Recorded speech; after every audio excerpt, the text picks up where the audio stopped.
যুক্তরাষ্ট্রের national counter terrorism সেন্টারের পরিচালক জো কেন্ট পদত্যাগ করায় ভালো হয়েছে বলে মন্তব্য করেছেন মার্কিন প্রেসিডেন্ট ডোনাল্ড ট্রাম্প। তিনি বলেন, নিরাপত্তা বিষয়ে দুর্বল ছিলেন কেন্ট। ট্রাম্প বলেন, যখন আমি কেন্টের বিবৃতি পড়ি তখন মনে হয়েছে তার চলে যাওয়া ভালো একটা ব্যাপার, কারণ কেন্ট বলেছিলেন ইরান কোনো হুমকি নয়। ট্রাম্প বলেন, প্রত্যেক দেশই বুঝেছিল ইরান কি ধরনের হুমকি ছিল।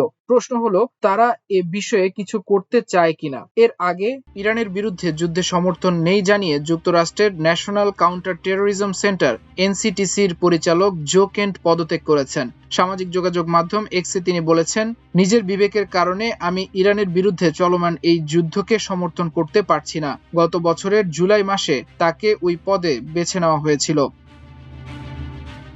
প্রেসিডেন্ট ট্রাম্পের কাছে এখন পদত্যাগপত্রে কেন্ট লিখেছেন, ইরান আমাদের জাতির জন্য কোনো আসন্ন হুমকি ছিল না। এটি এখন স্পষ্ট যে ইসরায়েল ও তাদের শক্তিশালী আমেরিকান লবির চাপের কারণেই আমরা এই যুদ্ধ শুরু করেছি।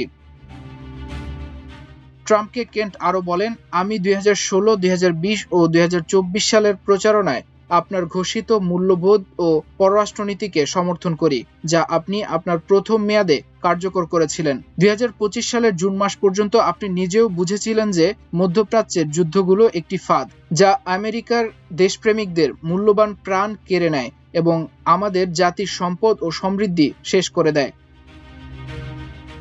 নিজের অভিজ্ঞতার কথা তুলে ধরে কেন্ট বলেন, একজন অভিজ্ঞ সেনা হিসেবে 11 বার যুদ্ধে অংশ নিয়েছি।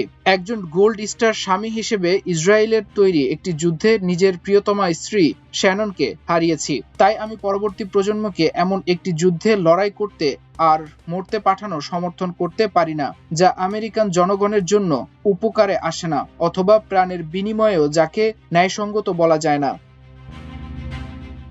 এদিকে লেবাননের দক্ষিণাঞ্চলের খিয়াম শহরে ইসরায়েলি সেনাদের লক্ষ্য করে রকেট হামলা চালিয়েছে ইরানপন্থী সশস্ত্র গোষ্ঠী হিজবুল্লাহ। হিজবুল্লাহর এক্স বার্তায় বলা হয়েছে, ইসরায়েলি সেনারা শহরের একটি পৌরসভা ভবনের কাছাকাছি অবস্থান করছিলেন। তাদের লক্ষ্য করে রকেট হামলা চালানো হয়েছে।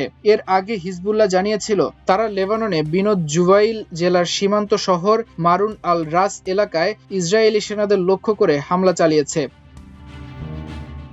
এদিকে ইরানের উপর হামলা চালিয়ে যুক্তরাষ্ট্র ও ইসরায়েলের শুরু করা যুদ্ধ জুন মাস পর্যন্ত চললে আরও 4.5 কোটি মানুষ তীব্র ক্ষুধার ঝুঁকিতে পড়তে পারেন বলে আশঙ্কা করেছেন বিশ্ব খাদ্য কর্মসূচি। তাদের সাম্প্রতিক এক বিশ্লেষণে বিষয়টি উঠে এসেছে। বিশ্ব খাদ্য কর্মসূচির উপনির্বাহী পরিচালক কার্ল ইস্কাউ জেনেভায় সাংবাদিকদের বলেন, খাদ্য, তেল ও শিপিং খরচ বৃদ্ধির ফলে কোটি কোটি মানুষ তীব্র ক্ষুধার শিকার হতে পারে বলে আশঙ্কা করা হচ্ছে। ফলে তীব্র ক্ষুধার বৈশ্বিক পরিসংখ্যান অনুযায়ী ঝুঁকিতে থাকা মানুষের সংখ্যা বর্তমান রেকর্ড 31 কোটি 90 লাখ থেকে বেড়ে যাবে। মাল্টিমিডিয়া ডেস্ক, আমার দেশ।